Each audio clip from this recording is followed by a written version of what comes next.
कृष्ण चैतन्य नामिने गौरस्ते नमः। पंचतत्त्वात्मकं कृष्णं भक्तरूपस्वरूपकं भक्तावतारं भक्ताख्यं नमामि भक्तशक्तिकम्।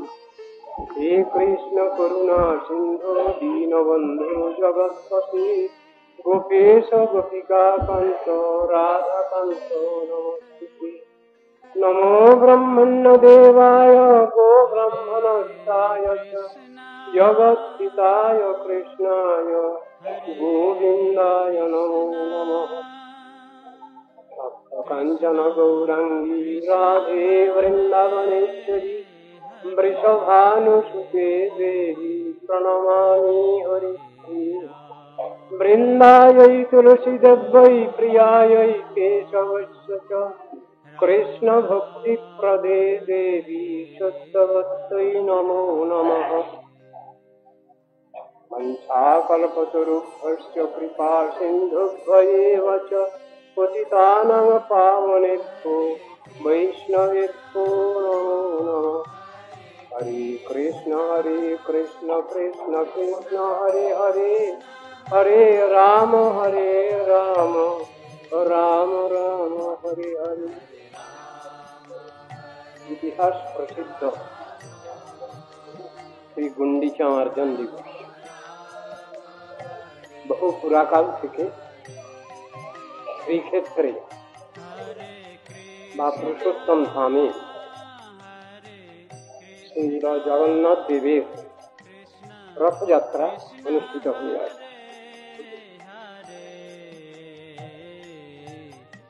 কখন থেকে হচ্ছে, কবে থেকে এটা চলছে হিসাব করে বলতে গেলে সত্য যুগ থেকেই চলছে।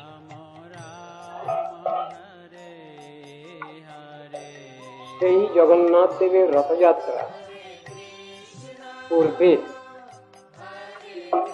তিনি নীলাচল থেকে সুন্দরাচলে যেতেন বৎসরে একবার। নীলাচল হচ্ছে দ্বারকা ধাম, আর সুন্দরাচল বা গুন্ডিচা বাড়ি মানে হচ্ছে বৃন্দাবন। এই প্রথা বহুদিন ধরে চলে আসছে, আবহমান কাল ধরে। চৈতন্য মহাপ্রভু যখন পুরীধামে গিয়েছেন, তিনি তার পারিষদ ভক্তগণকে নিয়ে তিনি প্রথম সমগ্র জগৎবাসীকে জানিয়েছেন রথযাত্রার প্রকৃত তাৎপর্য। রথযাত্রা জিনিসটা কি, এবং রথযাত্রার পূর্বে যে গুন্ডিচা মার্জন প্রসঙ্গ সেটাই বা এসব চৈতন্য মহাপ্রভুর অশেষ করুণা এবং তাঁর পারিষদগণের বিশেষ কৃপায় এটা জগৎবাসী জানতে পারে। উৎকল দেশ ছাড়াও বিভিন্ন স্থানে বিভিন্ন প্রদেশে জগন্নাথ বলদেব সুভদ্রা দেবী সম্পূজিত হচ্ছেন বিভিন্ন মন্দিরে। জগন্নাথ দেবের সম্বন্ধে যা কিছু মহিমা মাহাত্ম্য, এর অধিকাংশই স্কন্দ পুরাণের অন্তর্গত পুরুষোত্তম খণ্ড বা বিষ্ণু খণ্ডে বা উৎকল খণ্ডে জগন্নাথ দেবের যা কিছু লীলা মহিমা মাহাত্ম্য সুন্দরভাবে বর্ণিত হয়েছে। আমরা যারা সাক্ষাৎ ভাবে শ্রীক্ষেত্রে নীলাচল ধামে যেতে পারছি না, তারা বিভিন্ন স্থানে থেকে সেই জগন্নাথ দেবেরই স্মারক, সেই রথযাত্রা এবং গুন্ডিচা মার্জনাদি প্রসঙ্গ আমরা আলোচনা করি এবং অনুষ্ঠান করি। কিন্তু সেখানে একটা নিয়ম আছে। আমরা যে অনুষ্ঠানটা করব সেই অনুষ্ঠানটা ঠিক আমাদের নিজেদের বিচার অনুসারে করলে হবে, সেখানে কিছু বিধিনিষেধ আছে। সেই কথাটা এখানে প্রসঙ্গক্রমে আলোচনা করার প্রয়োজন। জগন্নাথ ক্ষেত্রেতে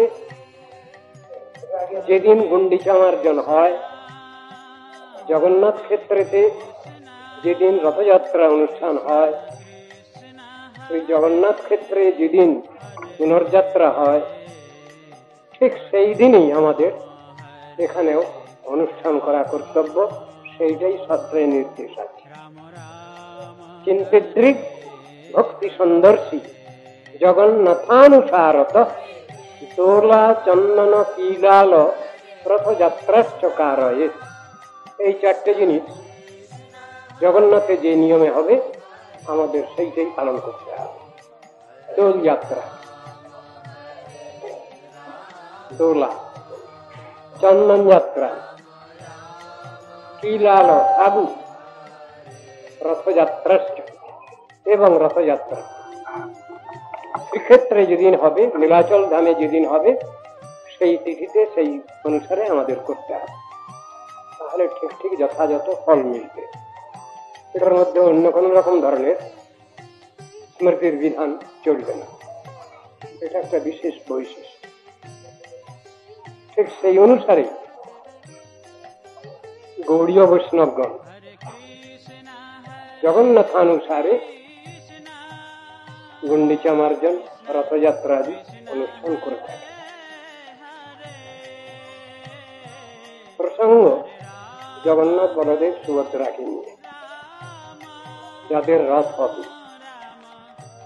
এই রথের ইতিহাস আমরা শাস্ত্র থেকে যা পাচ্ছি বিভিন্ন স্থানে বর্ণনা আছে।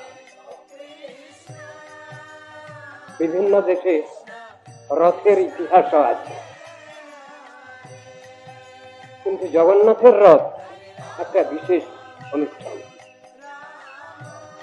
যে অনুষ্ঠান জগন্নাথ ক্ষেত্রেই বিশেষভাবে আড়ম্বরে অনুষ্ঠিত হয়। লক্ষ লক্ষ লোকের সমাগম হয় জগন্নাথ দেবকে দর্শনের জন্য। এমন ধরনের জাঁকজমক এবং আড়ম্বর অন্য কোন প্রদেশে দেখা যায় না। জগন্নাথ বলদেব সুভদ্রা যে তত্ত্ব, সেইটা প্রথমে আলোচনা কিছু প্রয়োজন মনে করছি। কে জগন্নাথ, কে বলদেব, কে সুভদ্রা? জগন্নাথ স্বয়ং শ্রীকৃষ্ণ, বলদেব তাঁরই জ্যেষ্ঠ ভ্রাতা, এবং সুভদ্রা হচ্ছেন ভগিনী।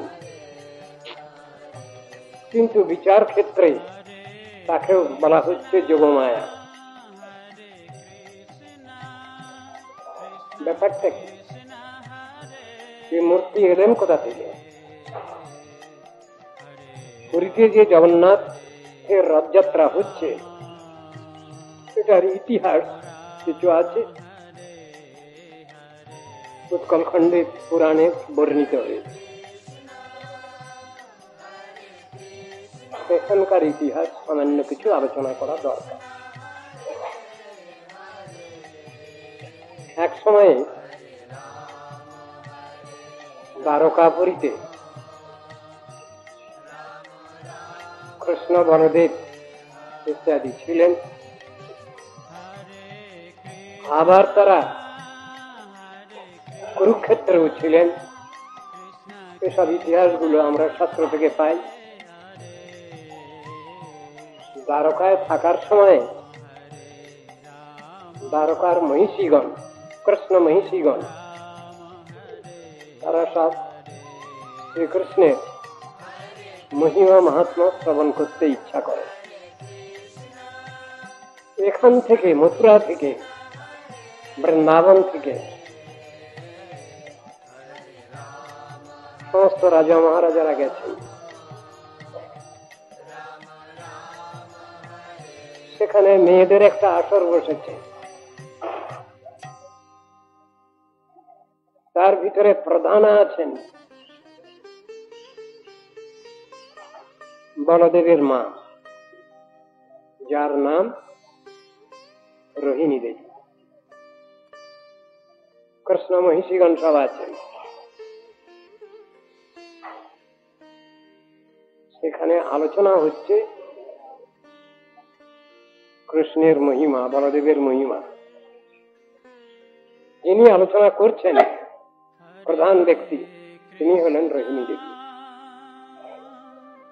রুদ্ধদ্বার কক্ষে, সেখানে কোনো বেটা ছেলের প্রবেশাধিকার নাই।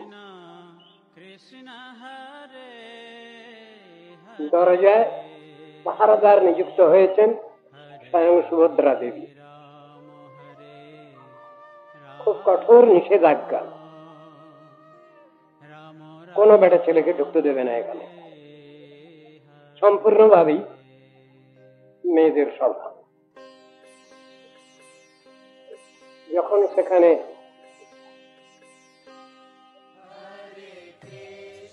বলদেবের মাতা রোহিণী দেবী শ্রীকৃষ্ণের মহিমা বর্ণনা আরম্ভ করেছেন, তখন কৃষ্ণ আর বলদেব দুজনে আর থাকতে পারেননি। তারা চলে এসেছেন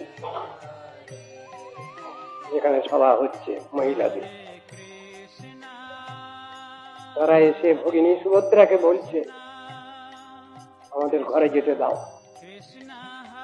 সুভদ্রা দেবী বললেন, নিষেধনামা জারি করা আছে, তোমরা কেউ ঢুকতে পারবে না।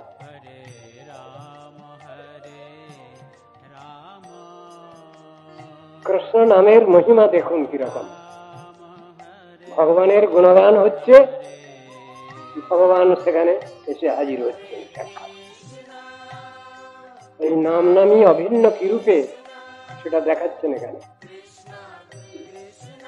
এই কলিযুগে ভগবানের সাক্ষাৎ দর্শন পাওয়া বড় কষ্টকর। তাই ব্যবস্থাপিত হয়েছে শাস্ত্রে, নামের মাধ্যমে নামী পরব্রহ্ম ভগবানের সাক্ষাৎকার দর্শন। ভগবানের গুণমহিমা মাহাত্ম্য কীর্তিত হচ্ছে, তার নাম রূপ গুণ লীলা কথা কীর্তিত হচ্ছে। স্বয়ং ভগবান এসে হাজির হচ্ছেন, কিন্তু নিষেধনামা জারি আছে। সুভদ্রা দেবী কৃষ্ণকে এবং বলদেবকে দুজনকেই ঢুকতে দিতে পারলেন না। তারা ওখানে বসে পড়লেন। তাদের সঙ্গে ভগিনী সুভদ্রাও বসে পড়লেন। দুই দাদাকে ভিতরে যাওয়ার অনুমতি নাই। তারা সেই অবস্থায় থেকে ওখানে দ্রবীভূত হয়ে গিয়েছে। এই ঘটনা যখন ঘটে, তখন নারদ ঋষি হাজির হয়েছিলেন ওখানে। তিনি সেই অবস্থা আবার দর্শন করবার ইচ্ছা প্রকাশ করেন এবং জগজ্জীবকে সেই অবস্থাটা দেখাবেন, জানাবেন, বুঝাবেন, তার ইচ্ছা নারদ ঋষি। সেই মূর্তি প্রকটিত হয়েছেন পুরুষোত্তম ধামে, শ্রীক্ষেত্রে, নীলাচল ক্ষেত্রে। এই হল ইতিহাস।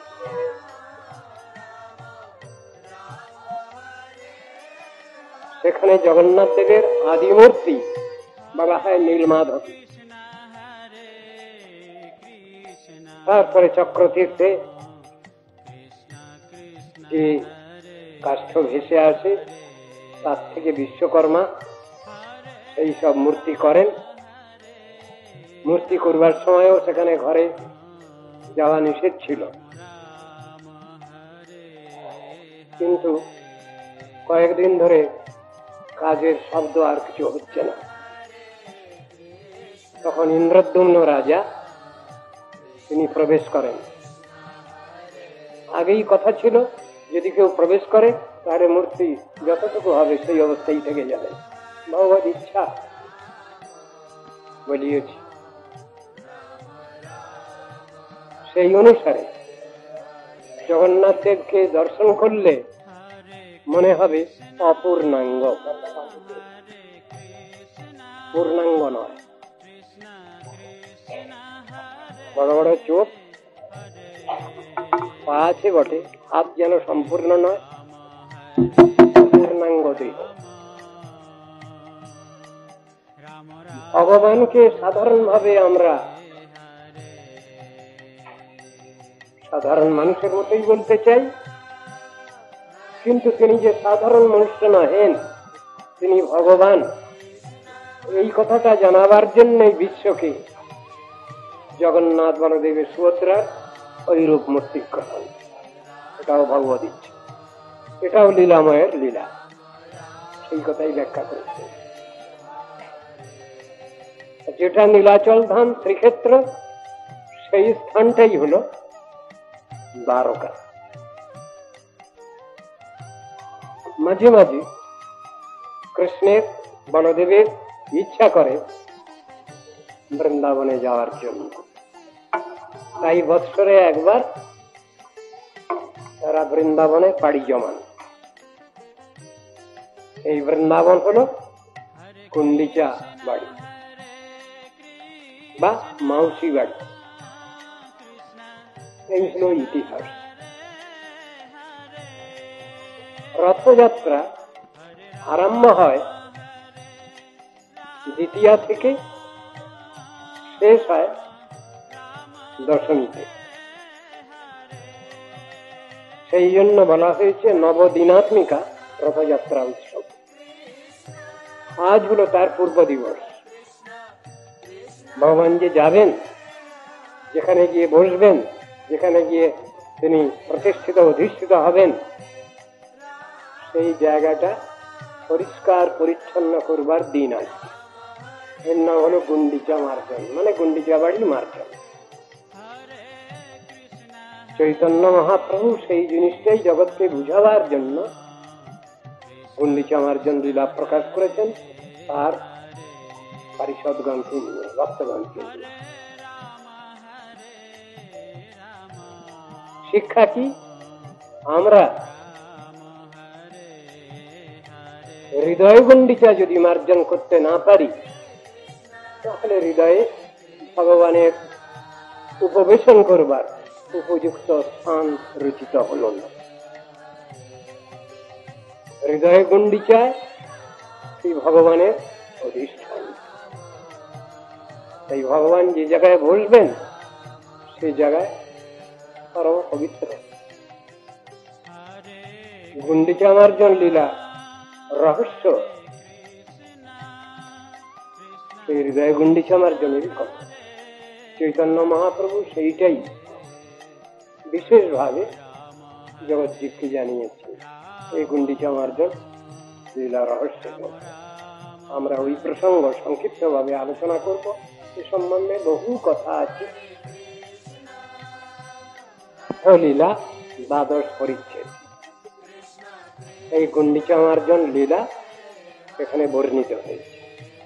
কৃষ্ণদাস কবিরাজ গোস্বামী তিনি চৈতন্য মহাপ্রভু তার পারিষদগণকে নিয়ে যেভাবে গুন্ডিচা মার্জন করেছেন, সেই প্রসঙ্গ এখানে আলোচনা করে যাচ্ছে। শ্রী গুন্ডিচা মন্দিরম আত্মবৃন্দৈ সংমার্জয়ন স্খালনত চ গৌর সচিত্ত বচ্ছিতল উজ্জ্বলঞ্চ শীতলম উজ্জ্বলঞ্চ কৃষ্ণোপবেশৌ পয়িকং চকার। গৌরচন্দ্র তাহার আত্মীয় ভক্তবৃন্দের সঙ্গে শ্রী গুন্ডিচা মন্দির সম্মার্জন করত স্বীয় শীতল ও উজ্জ্বল চিত্তের ন্যায় পরিষ্কার করে কৃষ্ণের উপবেশন যোগ্য করেছিলেন সেই গুন্ডিচা মন্দির। জয় জয় গৌরচন্দ্র জয় নিত্যানন্দ জয়াদ্বৈত চন্দ্র জয় গৌর ভক্তবৃন্দ, জয় জয় শ্রীবাসাদি গৌর ভক্তগণ, শক্তি দেহ করি যেন চৈতন্য বর্ণন। পূর্বে দক্ষিণ হইতে প্রভু যবে আইলা, তারে মিলিতে গজপতি উৎকণ্ঠিত হইলা। কটক হইতে পত্রী দিল সার্বভৌম ঠাই, প্রভুর আজ্ঞা হয় যদি দেখিবারে যাই। চৈতন্য মহাপ্রভু যখন দক্ষিণ বিজয় করেছিলেন, সেখান থেকে যখন ফিরছেন, সেই সময় গজপতি প্রতাপরুদ্র রাজার মহাপ্রভুকে দর্শন করবার বড় আগ্রহ হয়। তাই তিনি সার্বভৌমের কাছে যাতে তিনি দর্শন পান তার একটা ব্যবস্থা করবার জন্য অনুরোধ করেছেন। ভট্টাচার্য লিখিল প্রভুর আজ্ঞা না হইল, পুনরপি রাজা তারে পত্রী পাঠাইল। প্রথম চেষ্টা করেছেন সার্বভৌম ভট্টাচার্য, কিন্তু মহাপ্রভু আদেশ হয়নি, অনুমতি হয়নি। অনেক যুক্তি দেখালেন তিনি। কি? রাজা মরে প্রতি করে এমর বন্ধন।